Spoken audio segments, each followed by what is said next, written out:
1. La familia Weiss.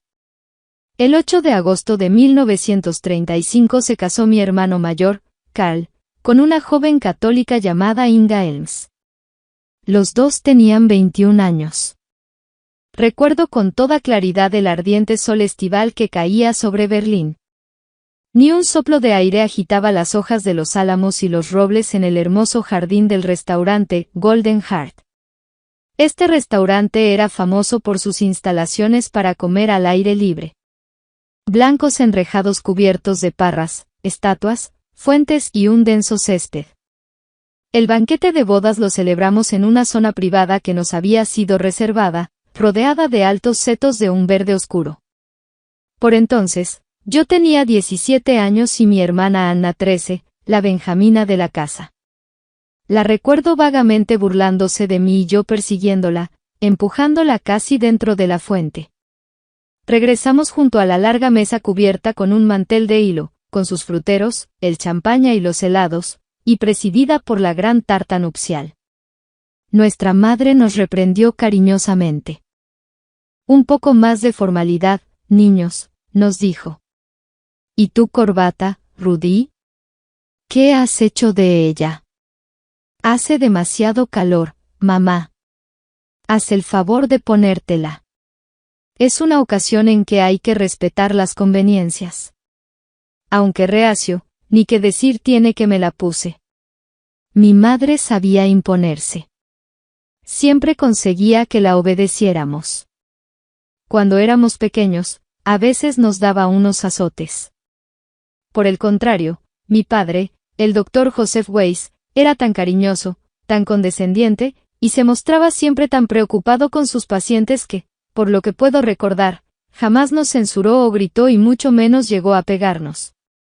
Actuaba un acordeonista y recuerdo que tocaba valses de Strauss, alegres canciones del Caballero de la Rosa y el Murciélago. Pero nadie bailaba y yo sabía por qué. Éramos judíos, gente ya marcada.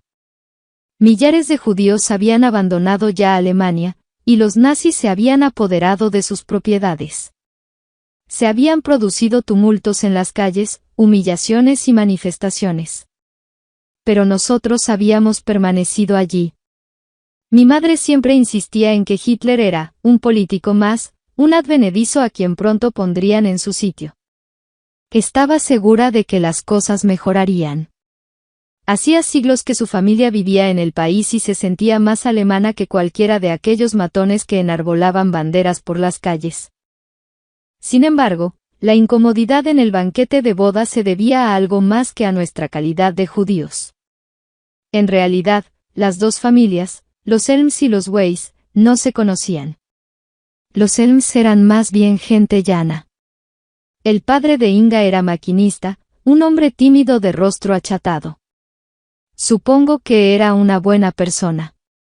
Su esposa, una mujer modesta, más bien bonita, del mismo tipo que Inga, de rostro alargado, rubia y ojos azul claro. Inga tenía un hermano más joven, de mi edad aproximadamente. Se llamaba Hans Elms, y le conocía de los partidos de fútbol. Era uno de esos atletas que se crecen fanfarronamente cuando ganan, pero que, en cuanto pierden, se derrumban. En algunas ocasiones habíamos jugado en campos contrarios y siempre le había superado. Al mencionarle los partidos, aseguró que no se acordaba. Era soldado en el ejército alemán, y aquel día vestía de uniforme. De repente, Inga besó a mi hermano en la boca, quizás para romper el tenso silencio que reinaba alrededor de la mesa. Mi hermano parecía violento. Carl era un joven moreno, alto y delgado, de mirada pensativa. Había conocido a Inga en la Academia de Arte Comercial, donde trabajaba como secretaria del director. Carl era uno de los estudiantes más destacados. Mi madre creía que Carl se casaba por debajo de su nivel social. Y aquel caluroso día de agosto sintió reforzado su punto de vista ante la humilde familia trabajadora que se sentaba frente a nosotros. Pero Berta Weiss no contaba con la férrea voluntad de Inga. Mi madre también tenía un carácter muy fuerte, pese a lo cual no logró doblegar el amor que Carl sentía por Inga, y en verdad, estaban profunda e intensamente enamorados uno de otro. Creo que Carl consideraba a Inga una joven vigorosa, alegre, con voluntad y decisión, el tipo de mujer que él necesitaba, ya que su carácter era pesimista, preocupándose por todo, absolutamente distinto al de Anna y el mío. «Bésame otra vez», pidió Inga. «Todavía no estoy acostumbrado a hacerlo». «En público», contestó Carl. Ella le asió, para besarle, a la vez que apartaba su velo de novia. Estaba encantadora con su vestido de seda y encaje y la pequeña corona de margaritas en la cabeza. Anna y yo empezamos a aplaudir. Lancé un silbido a través de 2 dedos. Aquello pareció relajar la tensión de la familia Elms. Sonrieron tímidamente. Hans Elms me guiñó un ojo. De hombre a hombre. Por nuestra parte, se sentaban a la mesa mis padres, el hermano pequeño de mi padre, Moses, llegado de Varsovia para asistir a la boda, y mis abuelos maternos, los señores Palitz. Mi abuelo era todo un hombre, con el pelo blanco, la espalda erguida, condecorado por el Kaiser por su heroísmo durante la Primera Guerra Mundial. Tenía una librería, y siempre afirmaba que no temía a los nazis porque Alemania también era su patria. Sin lugar a dudas, mi madre era la persona más elegante de todos los ahí reunidos. Esbelta, con su traje azul claro, guantes blancos, y un gran sombrero del mismo color. Puso la mano sobre el brazo de mi padre. «Es tradicional que el padre del novio proponga un brindis, Joseph», dijo mi madre. «Ah, sí, claro». Papá se puso en pie con lentitud. Su mente parecía encontrarse ausente, como si le preocupara la pérdida de peso de un paciente, algún caso en el hospital o aquella mujer que hacía unas semanas muriera de cáncer. Su práctica había quedado reducida a los pacientes pobres, únicamente judíos, aquellos que no habían tenido la prudencia o el dinero para marcharse. A todos ellos les trataba con igual consideración que hubiera mostrado con un Rothschild. Mi padre alzó su copa de champaña. Todos nos levantamos, Anna me dio con el codo. «Me voy a emborrachar, Rudy. Por primera vez». «Primero te sentirás enferma», le contesté. «Niños», dijo mi madre con suavidad. «Papá va a brindar». «Sí, sí», asintió mi padre. «Por la feliz pareja. Por mi nueva hija, Inga Elms-Weiss, y mi hijo Carl. Que Dios les conceda larga vida y felicidad». Intenté iniciar un viva, pero la familia Elms no parecía muy regocijada. El acordeonista atacó otra composición. Se sirvió más champaña. Inga obligó a Carl a que la volviera a besar, con los labios entreabiertos y los ojos entornados por la pasión. Mi padre alzó de nuevo su copa por nuestra nueva familia política. Luego presentó a mis abuelos maternos, citando por su nombre a cada uno de los miembros de la familia Elms y también presentó a mi tío Moses. «Ya basta de presentaciones, Joseph. Sirve más champaña», dijo mi abuelo. «Estás dando la impresión de que se trata de una conferencia médica». Algunos rieron. Sentado junto al señor Elms, había un individuo fornido, que no sonrió. Debajo de su solapa, vi prendida una Hakenkreuz, lo que los ingleses y americanos llaman una suástica. Su nombre era Heinz Müller, y trabajaba en la fábrica con el señor Elms. Y cuando presentaron a mi tío Moses, un hombre tímido y sencillo, oí al tal Müller susurrar al padre de Inga: «¿Oíste eso, Elms?» Moses. Simulé que discutía con Anna y mantuve el oído atento a lo que decía aquel tipo. Preguntó a Hans: «¿Es que nadie ha tratado de disuadir a tu hermana?» «Claro que sí», repuso Hans Elms. «Pero ya la conoces cuando ha tomado una decisión». El hermano conocía bien a su hermana. Inga había puesto los ojos en Carl y ahora ya era suyo. Había hecho caso omiso de la oposición de su familia y de la mía, así como del ambiente que por entonces imperaba, y se había casado con Carl, un matrimonio civil, con el fin de no ofender la sensibilidad de nadie. Pese a toda su fortaleza, me impulsaba hacia ella un sentimiento de ternura y compasión. Por ejemplo, estaba muy ligada a Anna y a mí, se interesaba por nuestros deberes escolares, por nuestras aficiones. Había empezado a enseñar a bordar a Anna, y a mí iba a verme jugar al fútbol. A mis padres les trataba con el mayor respeto, he de añadir que mi madre la mantenía a distancia, y así siguió haciéndolo durante algunos años. Ahora le había llegado el turno al señor Elms de brindar. Se puso en pie, un hombre regordete, con un traje deformado, y brindó por todos nosotros, terminando con un tributo a su hijo Hans, al servicio de la gloriosa patria. Aquello intrigó a mi abuelo, el señor Palitz, cuya mirada se iluminó. Sonrió a Hans. ¿A qué cuerpo perteneces, hijo? Infantería. Yo también estuve en infantería. Capitán en el regimiento de ametralladoras número 2. Cruz de hierro de primera clase. Acarició la insignia que siempre llevaba en la solapa. Era como si estuviese diciéndoles a todos ellos, fíjense. Soy judío y también un buen alemán y tan patriota como cualquiera de los que están aquí. Escuché como Müller susurraba a Hans. Hoy día no se le permitiría siquiera limpiar una letrina del ejército. El abuelo no le oyó, pero se produjo un momento de tensión. Inga sugirió que bailásemos el vals de cuentos de los bosques de Viena. La gente se puso en pie. Anna me tiró de la manga. Vamos a bailar, Rudi. No puedo soportar tu perfume. No lo uso. Mi aroma es natural. Sacándome la lengua, se volvió hacia el tío Moses. Me había levantado para estirar las piernas y escuché que mi padre hablaba con su hermano. Sé lo que estás pensando, Moses, decía mi padre como excusándose. Nada de ceremonia religiosa. No se ha roto el vaso. No pienses mal de nosotros. Los muchachos fueron bar mitzvah de. Berta y yo seguimos asistiendo a la sinagoga los días de fiesta. No tienes por qué excusarte conmigo, Joseph. Anna insistía.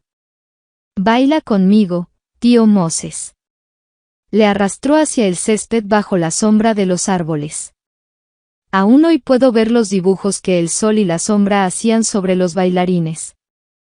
¿Eres feliz?, preguntó mi padre a mi madre. Si Carl es feliz, yo lo soy. No me has contestado. Es la mejor respuesta que puedo darte.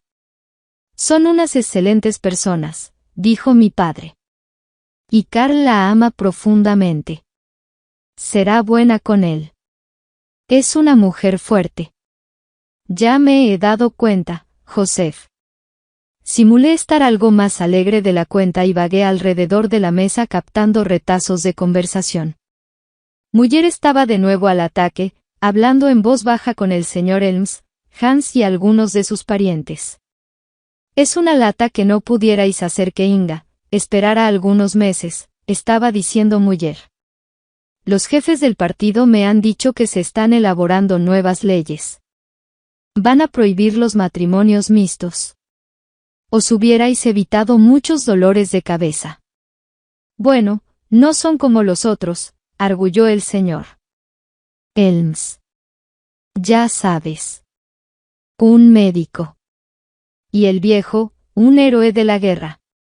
De repente, Hans Elms sufrió un ataque incontenible de tos.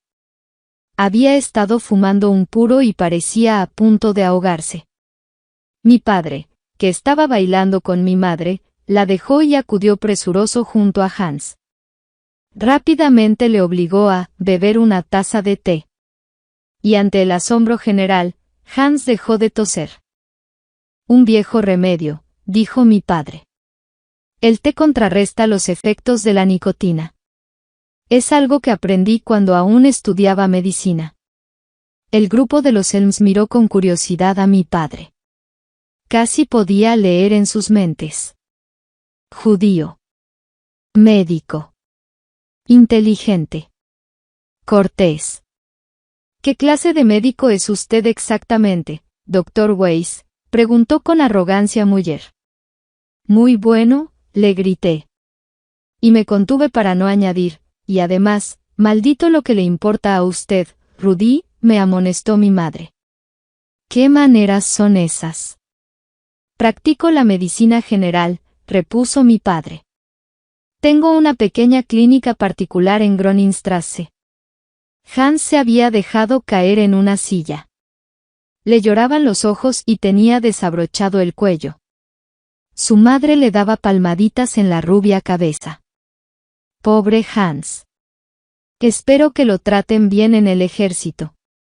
Mi padre intentó hacer una ligera broma. Si no lo hacen, ya tienen un médico en la familia. También hago visitas nocturnas. Inga y Carl seguían bailando, en las nubes, felices. Y también algunas otras parejas. Mi abuelo se sentó frente al joven Elms. Supongo que habrá cambiado mucho desde mi época, dijo el abuelo Palitz. Eso creo, repuso Hans. ¿Estuvo en combate? ¿En combate? ¿Cómo supone que obtuve mi cruz de hierro? Verdun, Chemins des Dams, Metz. Estuve en todos los frentes. La señora Elms parecía inquieta. Roguemos a Dios para que no haya otra guerra. Brindo por ello, señora, repuso mi abuelo. Muller se encontraba sentado junto a Hans. Estudiaba la blanca cabeza de mi abuelo, mientras en sus labios bailaba una vaga sonrisa. Me ha parecido entender que su hijo político nació en Varsovia, declaró de repente. Y que técnicamente, aún es, ciudadano polaco. ¿Qué quiere decir? Teniendo en cuenta la situación internacional, me preguntaba en qué dirección se inclinaría la lealtad de su familia. La política me importa un rebano, afirmó rotundamente el abuelo Palitz. Mi madre, que le había oído mientras bailaba, acudió rápidamente a la mesa. La música se detuvo un momento. También se acercaron Inga, Carl y mi padre. Nosotros no discutimos sobre política, declaró con firmeza mi madre. Mi marido se considera tan alemán como yo. Aquí es donde ha asistido a la Facultad de Medicina y aquí es donde ejerce como médico. No era mi intención ofenderla, señora, afirmó Muller. De nuevo apareció en sus labios aquella insípida y fría sonrisa. Era una sonrisa que, con el paso de los años, iría encontrando en muchos de ellos. Mirad las fotos de los momentos finales en el gueto de Varsovia, y podréis observar esa misma sonrisa en los rostros de los conquistadores, de los asesinos de mujeres y niños. Estudiad las fotografías de las mujeres desnudas alineadas ante las cámaras de Auschwitz, y luego mirad las caras de los guardianes armados. Sonriendo. Siempre algún extraño humor les impulsa a sonreír. ¿Por qué? ¿Acaso es una sonrisa de vergüenza? ¿Tratan de disimular su culpa tras la risa? Lo dudó. Tal vez no sea otra cosa que la esencia de la maldad y una destilación de cuanto es vil y destructivo en el hombre. Tamar, mi mujer, que es psicóloga, se encoge de hombros cuando le hablo de ello. Sonríen porque sonríen, declara con un cinismo de sabrá. Les resulta divertido ver a otros sufrir y morir. Mi padre respaldó la actitud reacia de mi madre a discutir sobre política con Muller o cualquiera de los miembros de la familia Elms. Con sus maneras corteses, manifestó que él solo entendía de cosas como la gripe y la consolidación de fracturas. La política excedía de su campo. Pero el abuelo Palitz no era hombre a quien le detuviera una insinuación. Inclinándose sobre la mesa, a la que ya habían acudido las avispas y abejas zumbando alrededor de la fruta y de los helados que comenzaban a derretirse, dirigió su pipa hacia Muller y Elms. Hindenburg. Ese sí que era un hombre, dijo el abuelo. Sí, realmente fue un patriota, corroboró Muller. Pero estaba anticuado. Se había quedado rezagado. Va, insistió mi abuelo. Hoy día necesitamos a algunos como él. Algunos generales honrados. El ejército expulsaría a toda esa cuadrilla. Muller entornó los ojos hasta casi cerrarlos. ¿Qué cuadrilla? Ya sabe a quiénes me refiero. Unos cuantos militares excelentes acabarían con ellos en una tarde. De nuevo se hizo un silencio embarazoso. Mis padres movían la cabeza. Mamá puso la mano sobre el brazo de su padre. Hoy no, papá. Por favor. Inga acudió al rescate. Dijo con su entonación musical. Aún no puedo creerlo, Carl. Todos los militaristas están entre tu familia. Los asistentes se echaron a reír. Mi padre gastó una broma sobre el posible reenganche del abuelo. Los señores Helms, así como su hijo, permanecían silenciosos. Muller empezó a musitar algo al oído del señor Helms, pero de súbito calló. Inga trató de animar la fiesta. ¿Por qué no cantamos todos? ¿Alguien quiere cantar algo especial? Hizo una indicación al acordeonista para que se uniera a nosotros. Muy pronto. Inga logró que todos se pusieran en pie formando círculo. Inga tenía esa facultad, esa cualidad de lograr que se hicieran las cosas influyendo sobre la gente, no de forma imperativa ni desempeñando el papel de mujer dominante, sino por lo alegre y vivaz de su personalidad. Parecía gozar con cada momento de su vida y tenía la cualidad de transmitir esa alegría a los demás. En cierta ocasión nos llevó a Anna y a mí para pasar el día en el zoológico y jamás disfruté tanto con los animales, andando hasta dolerme los pies, pero feliz de estar con ella y con Carl. Y lo extraño era que no se trataba de una joven culta, pues la escuela de comercio constituía el máximo de sus estudios, y tampoco se mostraba efusiva, escandalosa o turbulenta.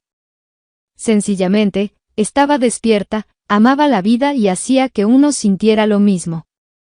¿Conoce usted Loreley?, preguntó mi madre. El acordeonista bajó la cabeza. Lo siento, señora.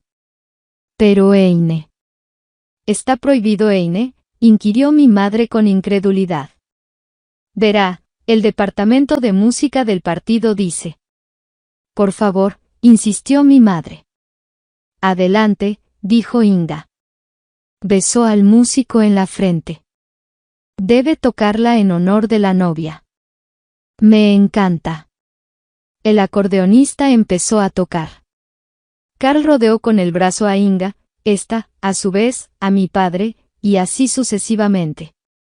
Pero la familia Helms, aun cuando unió sus voces a las nuestras, parecía ligeramente apartada de nosotros. La vieja melodía, el viejo estribillo, vibró en el caluroso aire estival. No sé por qué me abruma esto, esta tristeza, este eco de dolor. Aún me persigue una curiosa leyenda. Todavía me persigue y obsesiona mi mente. Al pasar junto a él, el tío Moses me propinó un codazo. Hubiera preferido escuchar Rasen Sandamens, uvas y almendras. No tenía la menor idea a qué se refería. Era un hombre amable y cariñoso, pero era diferente. Mi madre solía decir, aunque no en tono de crítica, que los judíos polacos eran eso, diferentes. Eso de cantar es muy aburrido, dijo Anna, mira lo que he traído. Tenía un balón de niño y lo lanzó sobre mi cabeza. Pronto empecé a perseguirla y los dos dábamos puntapiés a la pelota sobre el césped en la parte trasera del restaurante. Luego me dediqué a hacerla rabiar, tirándole lejos el balón, engañándola de vez en cuando para al fin dejaría ganar. Hubo un momento en que resbaló sobre la gravilla y cayó de bruces. «Lo has hecho adrede», gritó Anna. «Ha sido un accidente. Ahora vas a ver, salvaje». Propinó un puntapié al balón, el cual pasó por encima de mi cabeza yendo a parar junto a un grupo de hombres que comían en una pequeña zona aislada del jardín. Corrí tras él. Pero, de repente, me detuve. Uno de los hombres había cogido el balón y lo sostenía en alto. «¿Es tuyo, muchacho?» «Sí», contesté. Eran 3. Bastante jóvenes, más bien fornidos. Todos llevaban camisas pardas, arrugados pantalones de color marrón y las botas negras de los SS. Cada uno de ellos ostentaba un brazalete con la suástica, la cruz negra, dentro de un círculo blanco y el resto del brazalete rojo. Les miré las caras. Tenían caras corrientes en Berlín, hombres a los que podía encontrarse en cualquier cervecería al aire libre cualquier domingo, bebiendo y fumando. Salvo por los uniformes. Sabía quiénes eran y lo que pensaban de nosotros y lo que nos estaban haciendo. Hacía tan solo un año había tenido una pelea callejera con algunos de ellos. Me pusieron un ojo negro, derribé a uno y luego salí corriendo como un rayo, saltando setos y metiéndome por callejuelas, para escapar de ellos.